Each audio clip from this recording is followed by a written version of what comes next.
এটা ৰাস্তাৰ ছাইডত গৈছিলোঁ ৰাস্তাৰ কাম চাবলৈ। তা হঠাৎকৈ বৰষুণ আহিল, সেইকাৰণে ৰাস্তাৰ কাম মানে অলপ ৰখি দিয়া। ৰাস্তাত চেন কেবলৰ কাম চলি আছে, মেটেলৰ কাম চলি আছে, সেইকাৰণে তাৰ পৰা গুচি আহিলোঁ। আৰু তাতে কেইজনমান ফোন কৰিছিল, আৰু ওচৰতে কেইজনমান চিনিও পায়। কৈছে দাদা আপোনাৰ এনেকুৱা চাইছোঁ, আপোনাৰ য'ত কাম কৰে তাত বোলে মানুহ লাগে। তা মই কৈছোঁ হয় মানুহ লাগে, বায়'ডাটাবিলাক দি দিবা তোমালোকে। আমাৰ ছাইটৰ কামৰ মানুহ চিনিও পায়, বায়'ডাটাবিলাক দিব দিছোঁ। বায়'ডাটা বহুত আহিছে, কিন্তু বায়'ডাটাৰ ভিতৰত দেখিছোঁ কি কিছুমান মানে এনেকুৱা দিছে যে মানে মানুহে প্ৰশ্ন এনেকুৱা কৰিছে বা বায়'ডাটা এনেকুৱা দিছে। কিছুমানে কৈছে দাদা আপোনাৰ কামটো তেনেকুৱা, ৰাস্তাৰ কাম, বিল্ডিঙৰ কাম, কিবা শিক্ষাগত অৰ্হতা লাগে নেকি?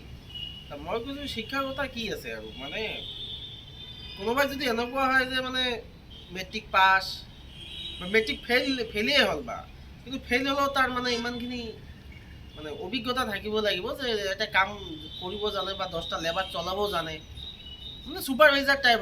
আৰু মানে যে 10জন লেবাৰ কাম কৰি আছে, মিস্ত্ৰী কাম কৰি আছে, সেইবিলাকক মেইনটেইন কৰাটো আৰু ইমানখিনি জানিব লাগে। সেইটো শিক্ষাগত কোৱা নাই মই, বোলে যে সেই লাগিব একেবাৰে MA পাছ লাগিব, একেবাৰে হাই ছেকেণ্ডেৰী পাছ লাগিব, বা BA পাছ লাগিব, সেইটো মই কোৱা নাই।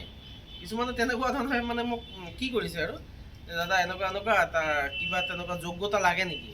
মই কৈছোঁ পঢ়া শুনাৰ যোগ্যতা বুলি তেনেকুৱা ধৰণৰ কথা আছে যে সি যাতে মানে যদি মেট্ৰিকো ফেইল হয়, সি যদি মানে আমাৰতো চবটো লিখা পঢ়াৰ কাম না, কিবা এটা ছাইটতো যদি দিওঁ সেইটো মেইনটেইন কৰিব লাগিব যে তাক মই ইনচাৰ্জ বনাই দিলোঁ, ছাইটৰ কামৰ অভিজ্ঞতা আছে বা কাম জানে, কিন্তু তাক মই ছাইট এটাতে দিলোঁ, সি কমচে কম হাজিৰা ৰেজিষ্টাৰখনটো লিখিব লাগিব, জানিব লাগিব যে আজি এইকেইটা হাজিৰা, মাষ্টাৰৰ কি বা চাব কণ্ট্ৰেক্টৰ ৰেজিষ্টাৰ যি হওক, যেনেকৈ হওক ৰেজিষ্টাৰ হাজিৰাবিলাকতো মেইনটেইন কৰিব লাগে। ইমানখিনি জ্ঞান থাকিব লাগে বা অভিজ্ঞতাটো থাকিব লাগে।